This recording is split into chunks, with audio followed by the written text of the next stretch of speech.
Welcome to the Genesis Home Podcast, where we talk to professionals in real estate, business, community, and beyond. Today we are talking with Sekou Pyle, real estate agent, real estate coach, and mentor. This is a great conversation. We are talking about community, growth, and so much more. So let's listen in.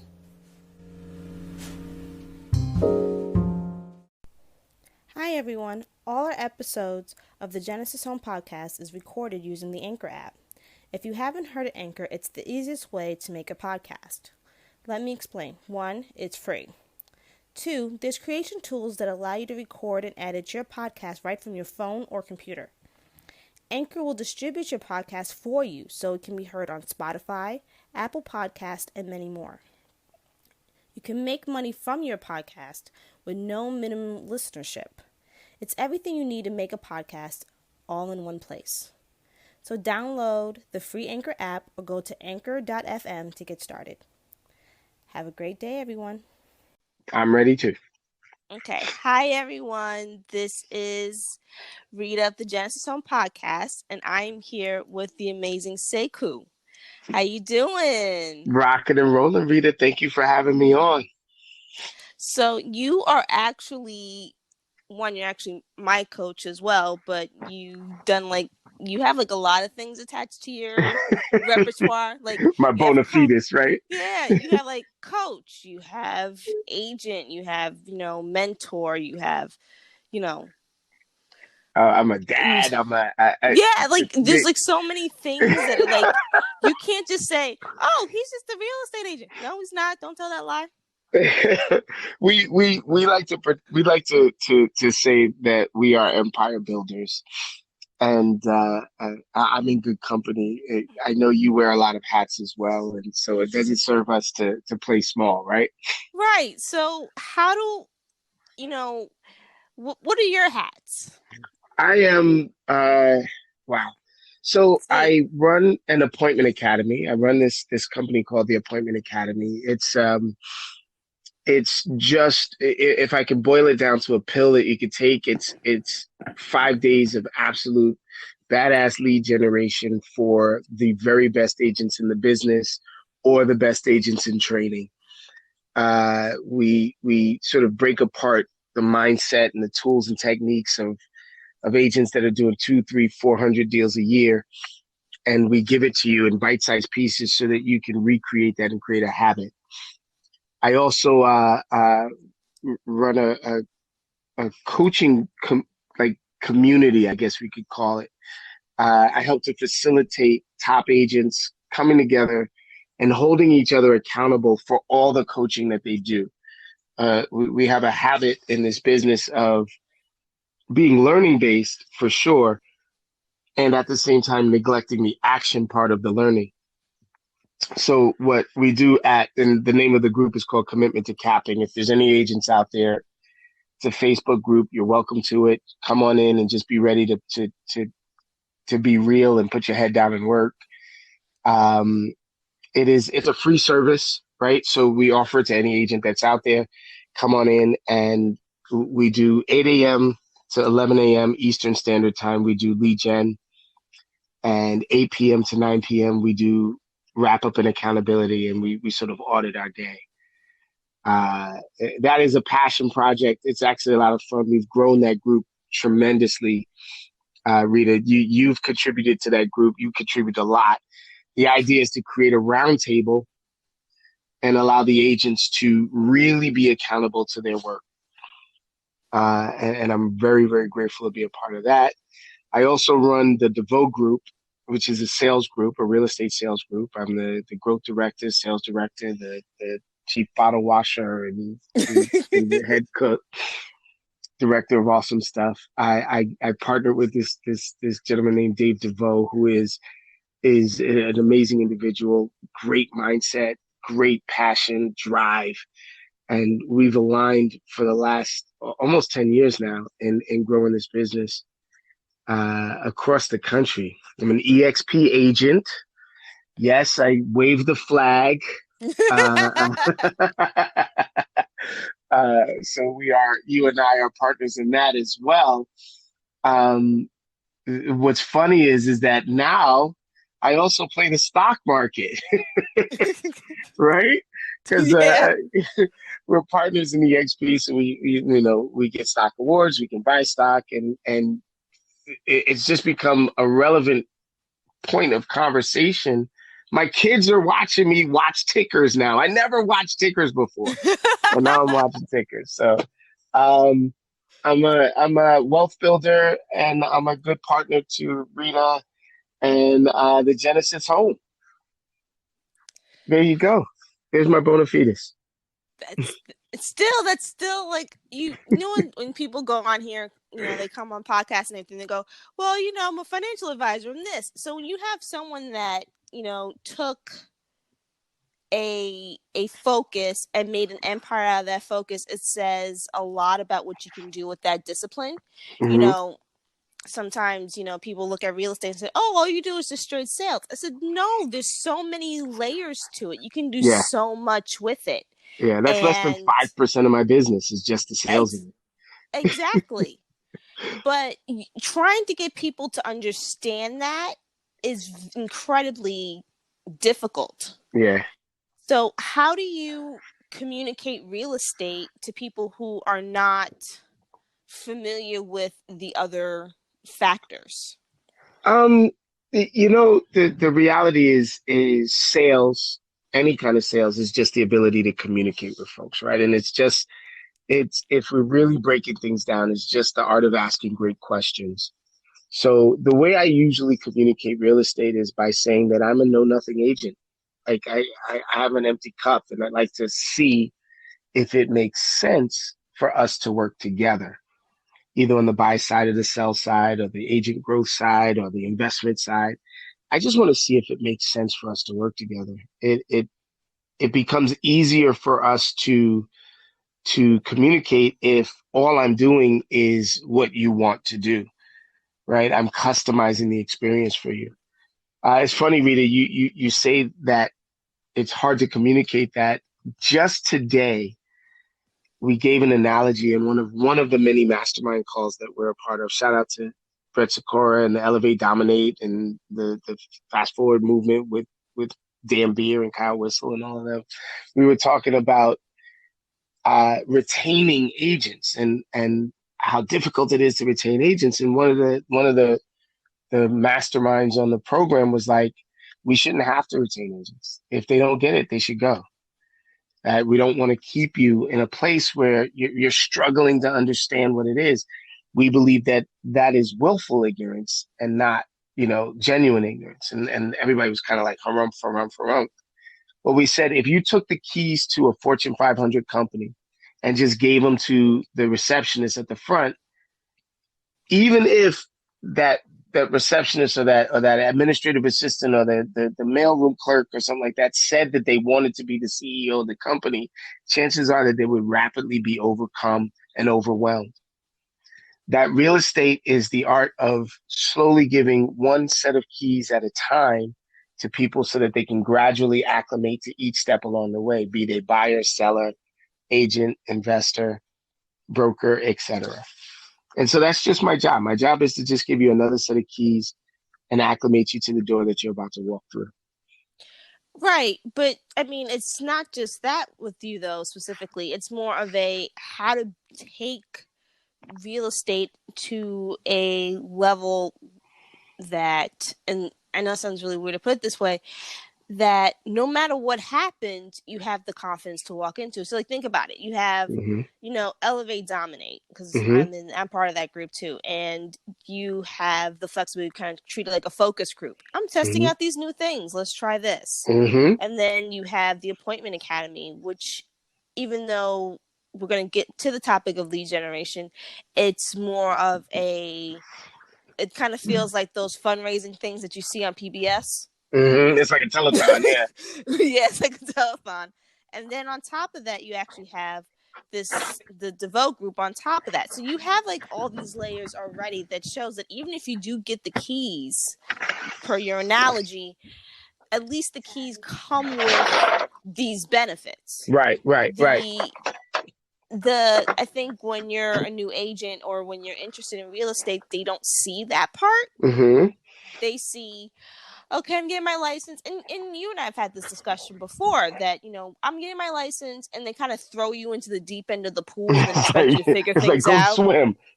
Yeah. You're the one Well, who got it. I didn't. Like, you know what I mean? well, look, the So, question is the answer. It's like it's like, well, what are you willing to do in order to get? Let me take a step back, right? So the overwhelming answer to the question is you can't help the generic agent that got the license as an alternative to some other job that they're going to have. So be really clear that there are really two types of agents that you're talking to. There's really two types of people that you're talking to. There's the people that will look at a problem and point at the problem and sort of talk about the problem. And there's the people that'll notice a problem and start fixing the problem and appreciate help when you can get to it. Like it's just that. It's like doers and thinkers, and for the most part they don't overlap. But then there's that small percentage, and if we're going to use like the cliche, there's that 20% where the sort of Venn diagram overlaps between doers and thinkers. And those are the agents that lean in on all of the tools and opportunities that we give. So, Rita, I guess the best analogy that I can give is that we are a team of fire hoses, and those fire hoses are on all the time. And the idea of working with someone like me is to teach you how to approach the fire hose so that you can get the most out of the water that's coming out of it instead of being drowned by all of the information that's coming at so obviously I have to ask the obvious you. questions. What brought you into the real estate industry? Like, why did you say, yes, I decided that I'm going to spend this amount of money to get my license? Oh my goodness, this is it. She's gonna kill me for saying this, right? So my ex-wife, it was my ex-wife's fault, right? So so we lived in this little apartment uptown on 114th Street in Lenox, and and when I say little, I mean like 400 and something square feet, and she had about maybe 315 square feet of shoes. So we had to find a larger place to live out of necessity, right? And so we start looking in New Jersey, and then looking in New Jersey, we go through maybe 4 or 5 different real estate agents, and everyone is just driving me nuts because I am not an analytical dude. If I see something, I'll buy something. I must have offered to buy maybe 15 places, and the agent talked me out of making the offer because they say, well, you Huh? should see some other place. Yes. When I tell you that it was so difficult to get them to close me, it was ridiculous. So my ex-wife is very analytical and I am very not. So she wanted to see more and more and more, and they were catering to her and not listening to me. So probably around property number 45, I decided that I had learned enough about real estate that I didn't need any more real estate agents telling me what to do. My then wife at the time, she says to me, you should get your license. We'll do maybe 3 or 4 transactions a year and we'll live like fat cats on the hog. And I had all the trappings. I had the Benz. I had the suit. I was, young. I still had most of my hair. So I was going to go out and crush the world. Well, I joined real estate and the cold reality of real estate set in. I did less than $10,000 my first year in real estate. I did one deal and it was mine. I bought an investment property and it was a disaster investment property. And it took a while to really get kickstarted, but I started to see other agents in my office were getting checks every week and I wasn't. And so I am dangerously competitive. I am a fighter. You cannot beat me. So my attitude was I am going to do everything in my power to never go a week without a paycheck again. And I started busting it out, man. I am a maniac on the phones, door knocking at the time, right? The MLS was a dot matrix, like it was like a DOS operated system. Some of y'all don't even know what DOS is. It looked like the computers from the Matrix. Let me just say it like I remember. Thanks for aging me, but I remember. Well, some of them out there are like, what is DOS, you know? I And still remember the book. yes, and it was books. Yes, I came in when it was books and it was keys in a box and Yep. and it And a was a prayer. dot matrix printout. And I absolutely crushed it. There was a little bit of discrimination, there's a little bit of racism, but most of it was in my mind. I was told by my broker at the time that I was going to be his guy in Greenville. And Greenville, New Jersey is the hood, baby. It's the hood. So like, you know, we had an office. The office was diverse, and the only black guy was going to the hood. Like it was just really weird. But I went over there and crushed it, you know. And you know, years later, 20 some odd years later, I was in this office and I was doing 12, 15 transactions a month. And looking back at the beginning, um, and just sort of realizing that once I started wanting real estate, once I wanted to be a business instead of just an agent or instead of just worried about getting a paycheck, that's when I really started to break through. And so that's why I do what I do. I sort of make it so that no agent in my universe is ever going a week without a check. That's my whole focus. That's an interesting part because, you know, and you just said something that was a nail on the head. The difference between the agent and the business person. Yeah. I think when we get our licenses, the first thing people think is, oh, I'm going to teach you how to sell. It's like, that's great, but I want the stability. I want the consistency. I want it to be a business. I got in this to be my real estate business. And when 2020 hit, and I know you're in New Jersey, clearly I'm in New York, but I know you saw that New York City agents, a lot of them quit because now they're not the seller. You know, they're not selling. Yep. But I also noticed, and I think you did as well, because obviously you see New York, New Jersey, and Connecticut all the time, that, you know, the ones who decide to keep their license, they just thought things through. Yeah. So what I learned from you, oddly enough, is the difference between the seller, agent person and the business person that thinks their way through a problem. A complex. Yeah. Right. Yeah. It's like if it was supposed to be easy, then yeah, everybody would still be in it. Exactly. So it was always fascinated me. Why is it that if you're going to get this license and you're going to spend all this money, because it's not cheap. Getting a license is not cheap. I don't care what state you're in. It's not like it's not $3 in a prayer. It's like not $3 in a notary. Yeah. Why would you spend all that money if it's not something that you want to build on? So I never understood the distinction until you mentioned it, that how you took a breather and realized that the goal wasn't just to sell, but to build. So now my question would be, how did you transition from, you know, the businessman builder to coach? Because then you're going more educational. Yeah, you're going more advisory. And you lose money. Yes. You lose money.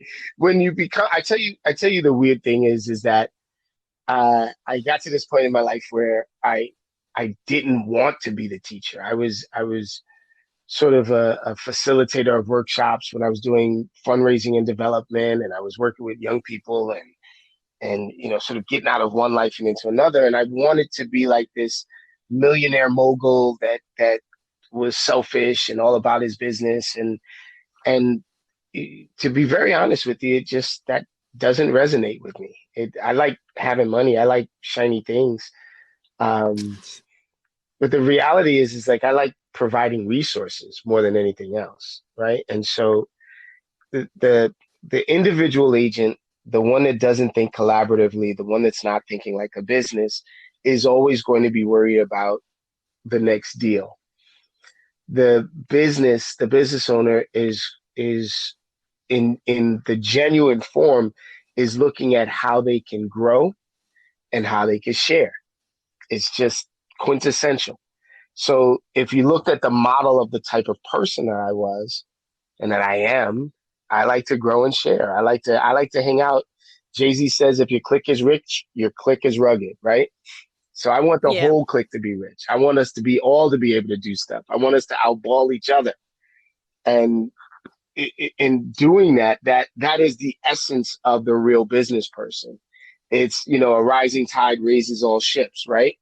So if we can grow together, then imagine where I can get to. If I can get you to the heights that you want, and I could do that, and I can repeat that pattern, then where am I going? Right? I'm gonna go up and up and up. So my mission is to be one of the most highly sought after coaches and trainers in the world. And to do that, I have to work with the top talent in the world, even if they don't know it yet. And that's where we are. That's how I sort of transitioned into becoming a coach. It, it this is going to sound crazy arrogant, Rita. So put on your forgiveness hat, okay? It is All on. right. It got too easy. I kept challenging myself. Like I can script my way into an appointment. I could script my way into a listing. I literally ask for an offer every time I show somebody a property. So if I'm working with a buyer, I know that within 3 properties, I'm getting a contract. Or I'm not working with that person anymore. Right. And so after a while, it became sort of a challenge for me to teach someone else how to do it. And so if we start talking about the other aspects, the dangerously competitive aspect of my life, then I've gotta give myself a challenge. And so part of the challenge was to get other people up there with me as well. And that's it. So there's the deep version, right? That's who I am. It's my personality. And then there's the shallow version. I wanted another challenge. I wanted more of my people to be down there like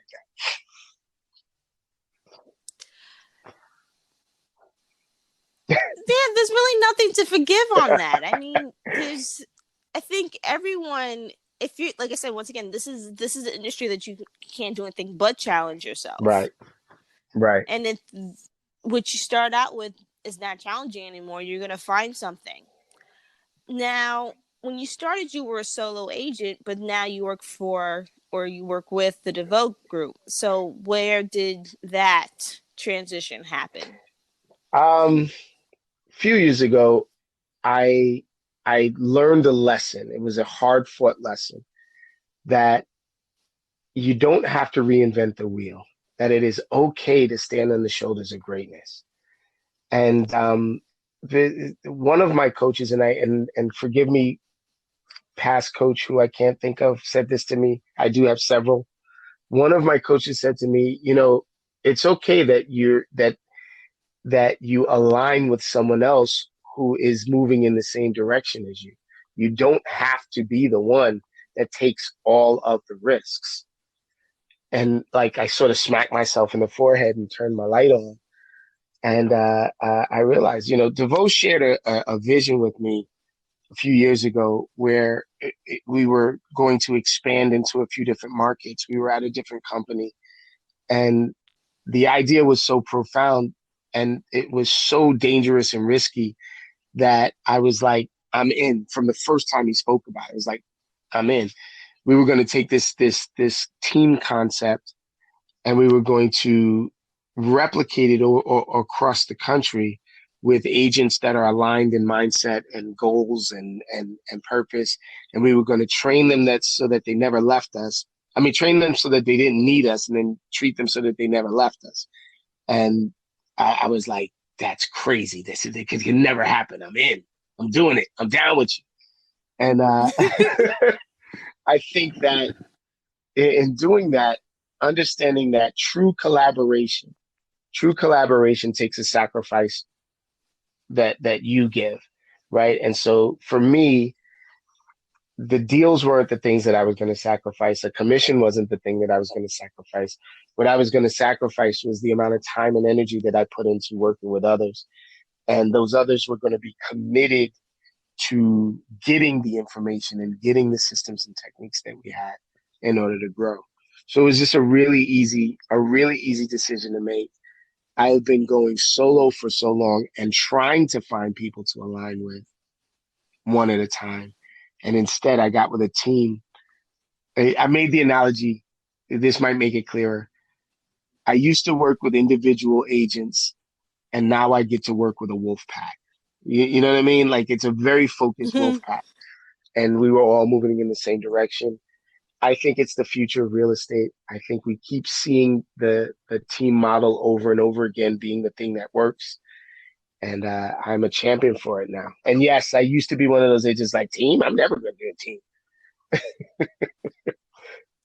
But I think the team, like, I think you said at the beginning that the way real estate ran in the beginning, the way it is now, team is not the same as it used to be. Because let's be realistic, team usually means it's there's some guy in the front telling you basically what to do, which is what it felt like in the beginning for me. Some guy in the front telling you what to do because it's his name and his this and that. But now it's more of a kind of co-working, collaborative effort. So let's be honest here. The team system or the team setup is more community, how more collaborative, more of a, yes, this is your name, but let's see if we can take this to another level. Or this is the concept, but let's see what we can do this in my marketplace. And and this is actually a common question. How do you navigate a team or a group in multiple states? Because think about it, you got New York, New Jersey. I think you have Pennsylvania, Florida, Texas, North Carolina. We're just all over the place. Well, that list is endless. The way you navigate a team like that is by breaking down tradition. Like if I could be incredibly crass, you just got to learn how to break shit.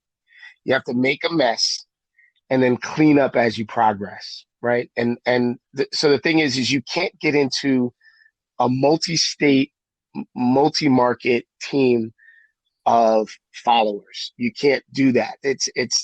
You've got to be able to hand the keys over, and each member of the team has to be able to lead the team where they are. And so the great reality is that I keep meeting people like you who are dissatisfied with the way that things were and looking for greater than the way things are.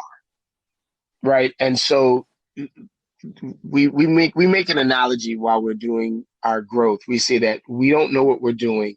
We're building the plane while we're flying the plane.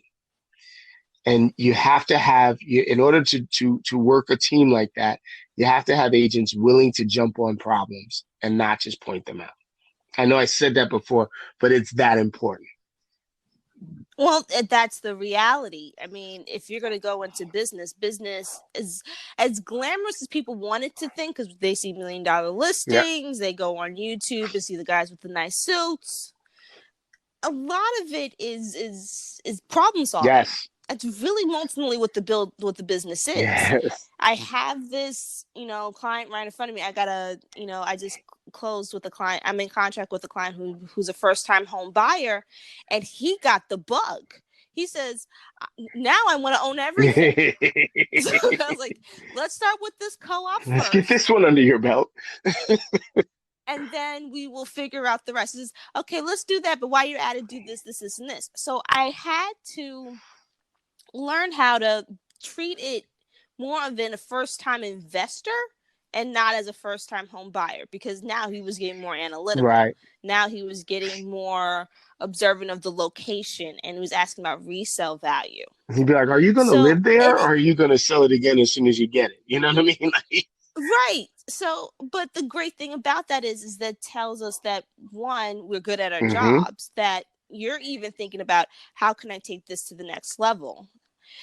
but also it's a problem solving job, because now you got this person who is timid and new to the experience, and you have to find a way to get him comfortable with the process, It's which means you have to get comfortable with the yes, it's your process. absolute certainty.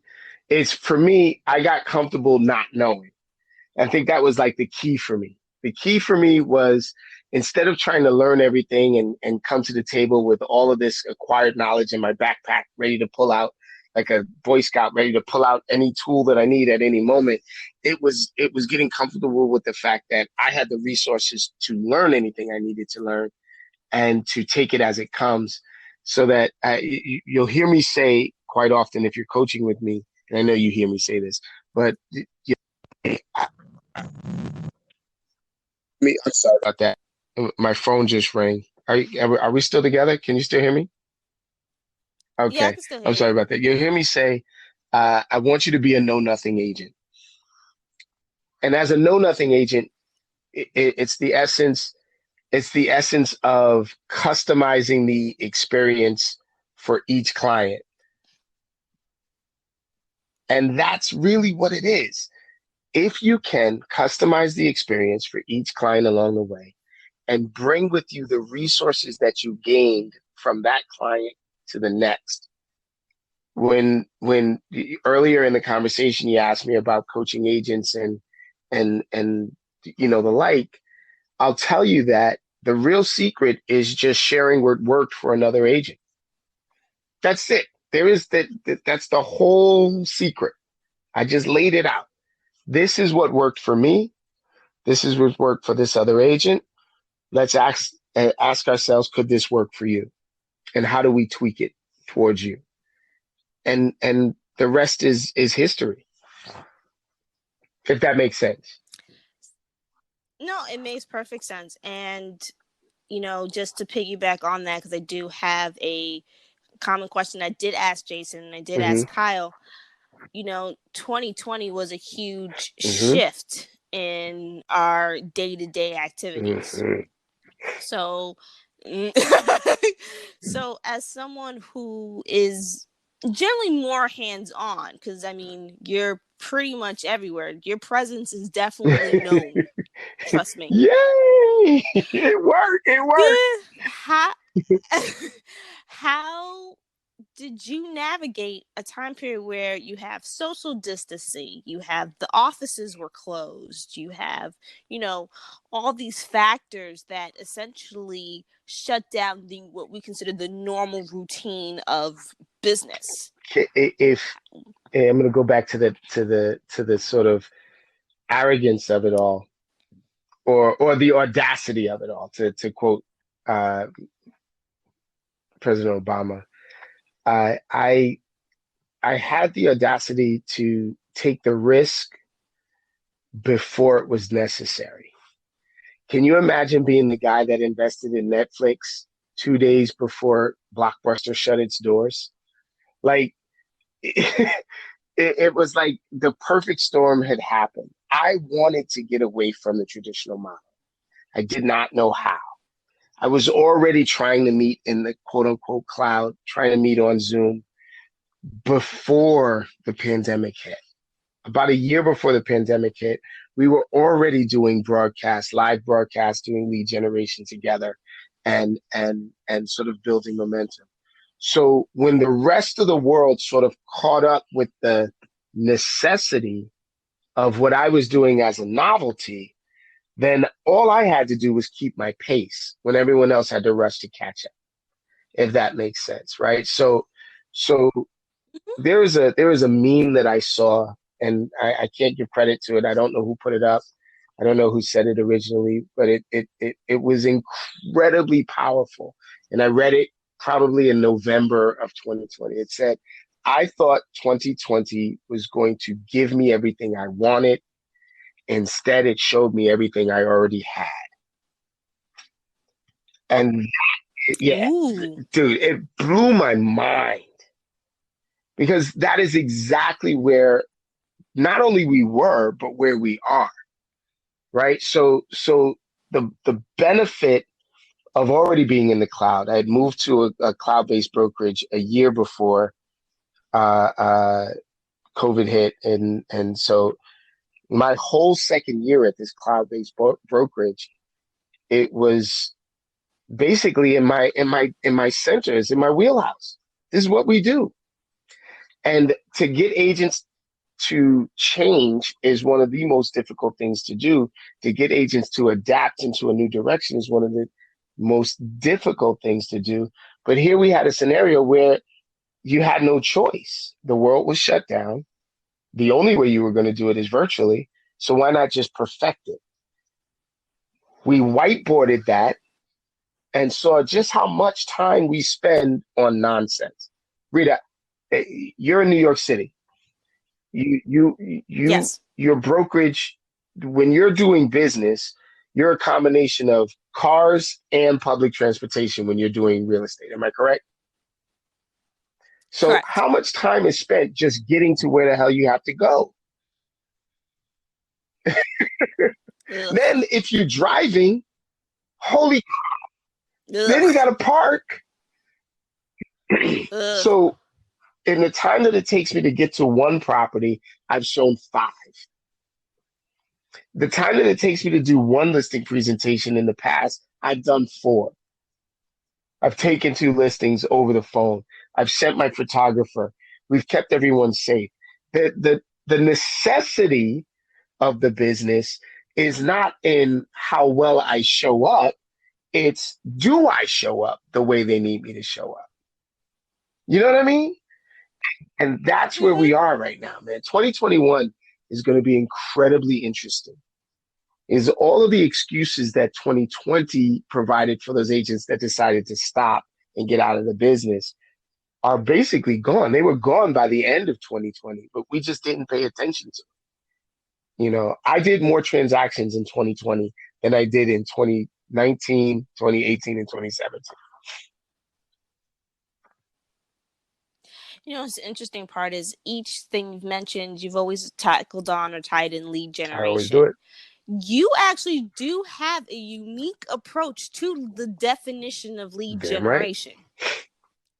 Because, and both of us know this, is that the first thing they teach you is cold calling, but not everyone's great at that. I am the queen of the person who will tell you that I suck at it. I don't even try anymore. But you found a way to make it more about building the infrastructure and the network, and that even lead generation can be social Yeah. media, can be just a simple text message. So your approach to lead generation is not the traditional approach. I'm just going to let you know that right now. I mean, that's just It, it, done. So how do you explain your theory behind lead generation um, or your definition? Because it's not a traditional no, I do definition. believe in the, It's the not. Don't. Lancian approach. That's my boy Nick Krem. He says that all the time. He says the Lancian approach. You got to do the Lancian approach. Look, we're human beings, and our mission should be to see if it makes sense for us to work together. It should not be being a know-it-all. It should not be this. The real professional customizes the experience for everyone. The reality of time right now is that even if there was nothing going on in the world, no pandemic or anything like that, only 30% of the people are going to answer their phone.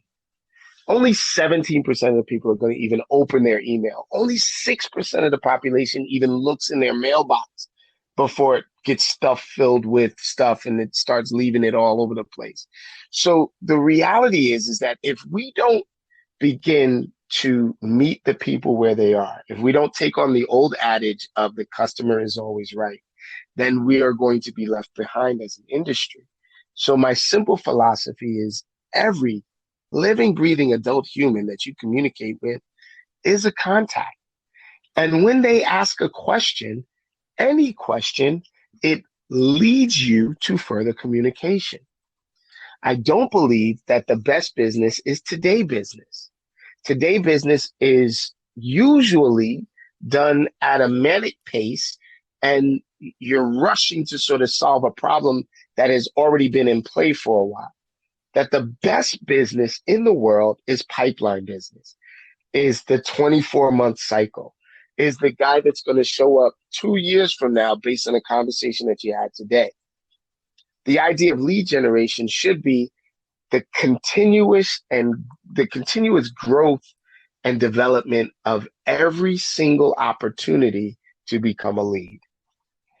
And so my simple philosophy, Rita, and maybe it's different from everyone, is that every list, no matter what, no matter how much you pay for the list, no matter how good the data is, no matter who's on the list, you have a list of grandmas that all want you to win.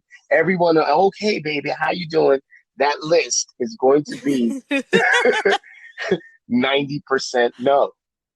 And that's just a reality. And you can't, there's no amount of sharpening that you could do that's going to change that trajectory. 30% of the people are not even going to answer your phone. They're not going to answer your text. They're not going to answer it's not, you're not even in their universe right now. They're probably in someone else's universe, right? 30% will answer and can't. They just finished moving. They just finished buying. They just finished getting married or divorced or someone was given birth to, someone died, like that event, or you missed it. You were too late. And they're not going to need you again for another 2, 3, 4, or 5 years, right? Those are still no's.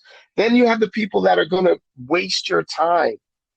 And I very hesitantly say waste your time, and they don't do it on purpose, but they think they can use you. They think they can work with you, but they are not ready, willing, or able, meaning they don't have one or two of the things that they would need. They don't have the right down payment money. They don't have the right credit. They don't have this. They don't have that. Where they have to go through a Genesis home, and they have to go through the process in order to qualify, and it's still going to take time. So there's only 7%. 7% are the ones that are maybe, not yet. That is your pipeline. That is the sweet spot in business. Those are the contacts. Those are the leads. Those are the appointments that lead to dozens and dozens of deals over years. And that's where I focus my energy every single day. Of course, I'm going to find 1 to 3% that are today business, and we will service them. Of course, we're going to service them. But my focus is that 7% and growth and growth and growth. This is a reminder. Be consistent with it and grow with it. Excuse the extra noise. We're remote learning here as well. So Alexa is our school bell, if you heard that in the background. I hope that makes sense. I hope I didn't throw out word salad around that. No, there was no word salad around that. In fact, I think the odd thing is I still credit Genesis for 2020. Yeah. Because a lot of people were still trying to figure out, I wanted to buy this home. I wanted to do this. I had all these plans. And now, my job has changed. Yeah. Or the I don't know what to do with my child, even though I technically love them. Yeah. It was just like there was so much going on. Or people who live, this is New York City. New York City's rental USA. Yes. So a lot of people kind of, overextended themselves. So a lot of the questions I got last year were actually not from people from like Harlem or the South Bronx.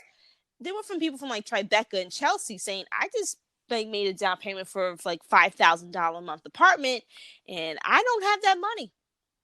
I ain't got it. So I ain't got it. That's it. So because now I'm realizing that 6-figure job that I had is gone. Really doesn't match my reality. Yep. So now but I still want to stay in New York. So how do I make this happen?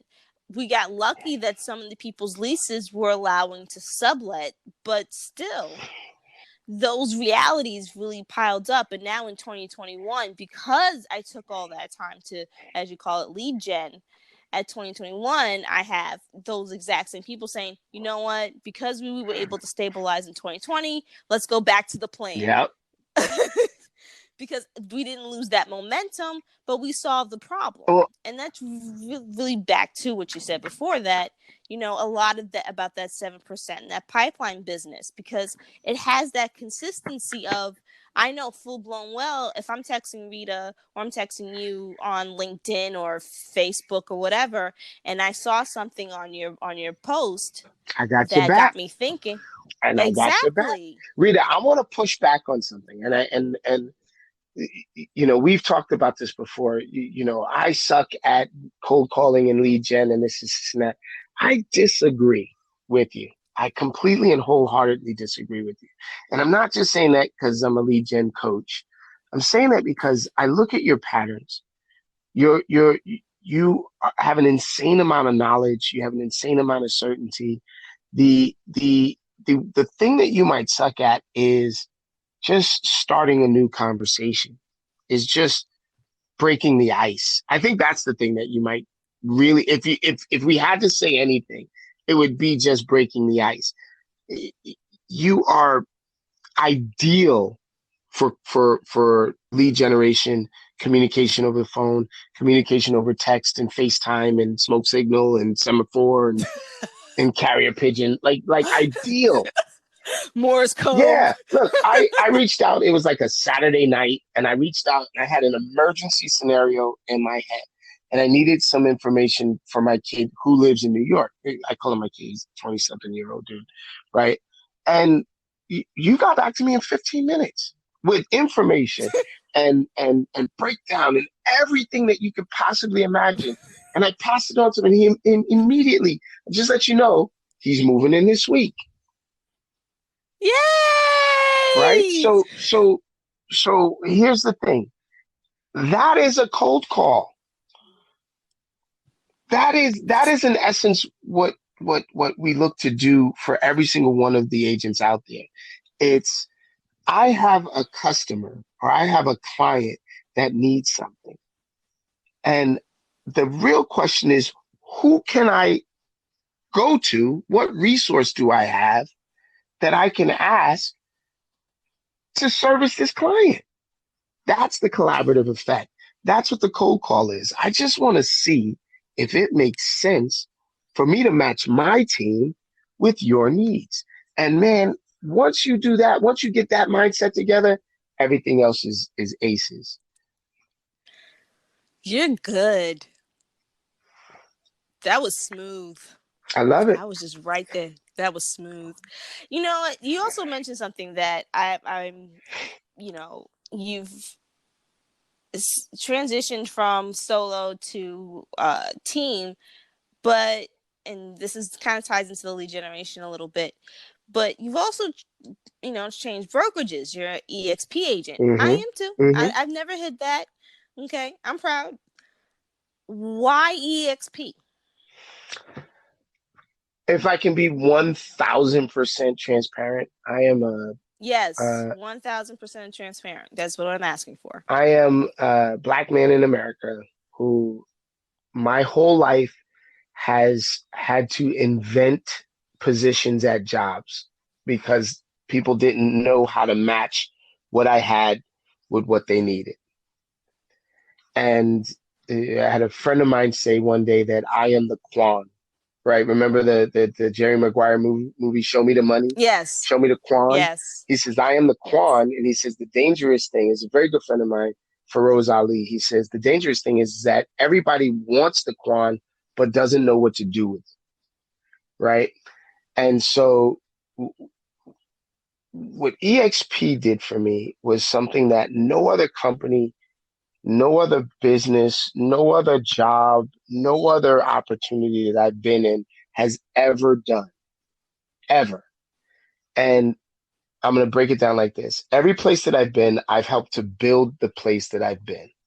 Fundamentally, I've added more agents, I've added more people, I've added more money, I've grown the revenue, I've grown the profit, I've grown any place that I've been, I've fundamentally added to that company. And on a scale that is demonstrably so. You know what I mean? Mm-hmm. Never once in my entire history has anyone ever offered to partner with me. Ever. Wow, you do this so well. Let's do this together. Let's grow together. EXP is the first place ever who's actually, instead of offering to partner with me, asked me to partner with them. Like the whole essence of the company is partnering, and to do it on a high level. Here, let's have you develop a whole region. Let's have you grow as large as you want to grow. Uh, uh, I am grateful for the opportunity, and I didn't even realize how far back I was being held. EXP set me free, basically. Both physically, I don't need a space, I don't need an office, all of that stuff, right? Because we don't, Okay. right? Mm-mm. You know, and then I actually economically and spiritually, whatever you want to say, it just set me free. I've built 5 businesses in the last 2 years. All of them are lucrative, all of them are running, and all of them because of the structure that we have here. It set me free. Now, see, that's the interesting part, because you also mentioned, mentioned in the beginning about being a wealth builder. Do you see where you are right now, with the coaching and, being part of helping run the Devoe Group and everything as part of that wealth building focus or mission? Emphatically so. I can say this. I've been at other companies that have been profit share companies. I won't name anyone. I'm not trying to diss anyone. They had a good time there, and I grew some. I have so very rarely, and I'm saying rarely to be kind and conservative, I've so very rarely seen a company that have actually coached their agents into capping, coached them into not paying the company, right? This is the first place that has encouraged us to get into capping. It's encouraged us to get and keep our money and to grow our money. This has encouraged us to give money back to us, to grow the company, to grow our revenue, to grow our profit, to grow our shares. All of those things are happening. So as far as a wealth builder is concerned, I have 200 agents on my downline, 200 plus agents on my downline. My goal is to have 1,000 agents on my downline. I only have less than 20 on my front line. My goal is to have 100 on my front line, and the rest are on my downline. The wealth that is being built for agents in my universe is generational. I have 5 agents that have never had stocks before. Forget their production, anything like that. The 17 agents have capped under me within the first, this is the second month. So within the first 2 months, I've had 7 agents cap within the first 2 months. And within the first 6 months of them joining, 17. Uh, but these agents have never worked stock before. They're looking at 6 figures when they are vested next year.